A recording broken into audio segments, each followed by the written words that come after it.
3 cities in 22 countries.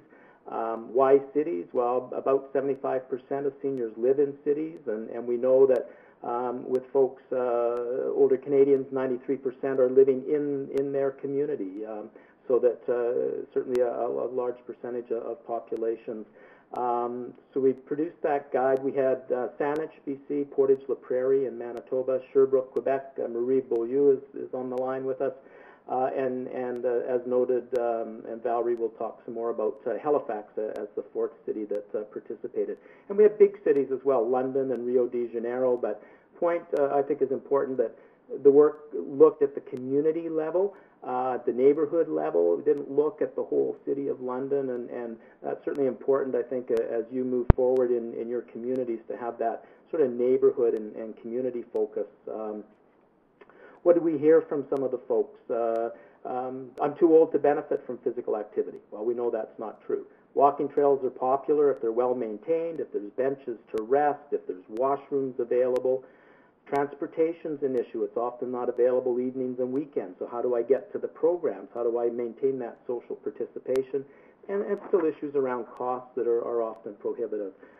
Next slide takes us from the global perspective now to Canada, and might need to click that again, Dot, to get the names up. Yeah, there we go.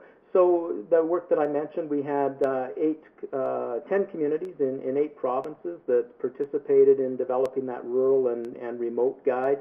Worked with a lot of the same research team that helped in the Canadian communities as well, and produced this guide. And about 23% of seniors live in rural and remote areas in Canada. And I think an important point that it's not at all uncommon to see 30, 40, even 50% of the population of a lot of communities, certainly rural prairie communities, 50% of the population over the age of 65. So making that community more age-friendly, certainly important. The next slide now outlines the 8 domains that the age-friendly work addresses. And again, I'll just reflect some of the voices that we heard in doing the research work. Doors are too heavy. I can't get into buildings, even into medical clinics. Walkability, so important, particularly in harsh winter climates. And a term that I hadn't heard before, I learned in Atlantic Canada, scooterability, which the growing number of people using scooters and the ability to get around on those scooters with cobblestone sidewalks, so the lack of curb cuts, winter weather, those kinds of things. Housing, constant issue. Affordable, but also the need for it to be acceptable. Cute story about a suggestion that maybe the church service could be made more age-friendly by just once a month reducing the sermon by 15 minutes or so. So it was just another way of looking at it.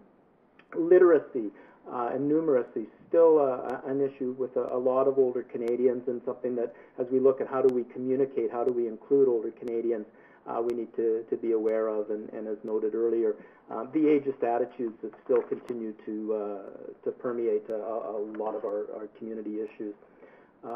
So those 8 domains are all addressed in quite a thorough fashion in the guides. Lots of good areas and fodder for discussion in communities of what are the barriers, what are the things we're doing really well, and what are our opportunities to move forward in some of those areas. So we go on to the next slide around sharing responsibility.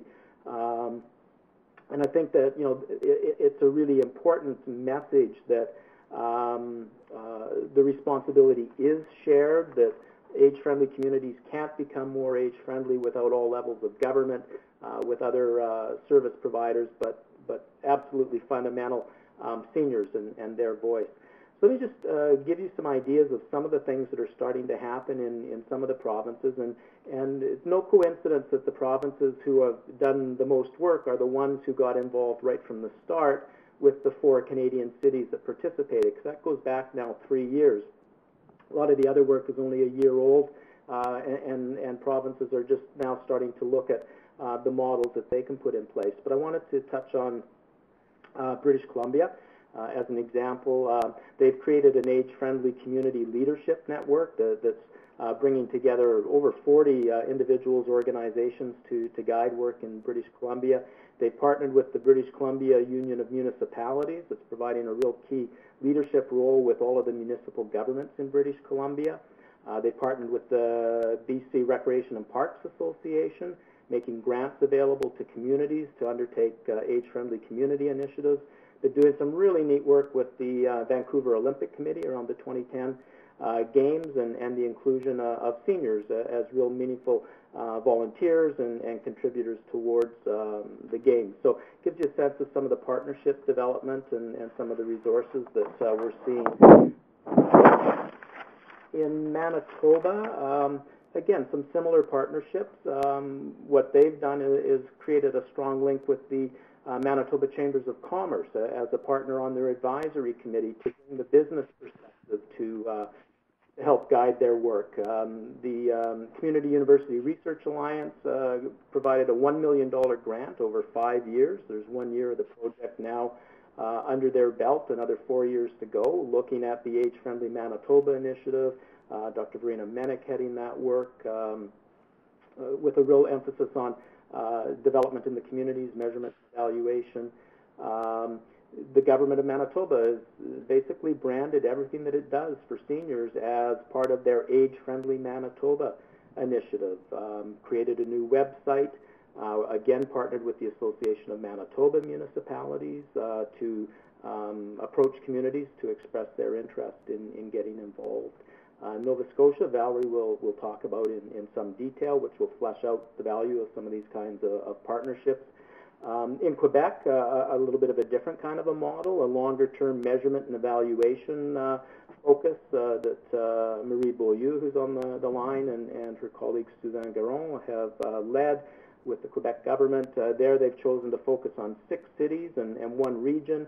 They put in place 5-year agreements. They're funding each of the communities roughly $60,000 to $75,000 per community per year to guide their work. A strong focus in Quebec on active aging, physical activity, recreation, social connection as important areas in their work. The next slide, as we move forward in Canada, I just have a couple of slides left to go. Certainly healthy aging and age-friendly communities are clearly linked with the work that we're doing within the agency.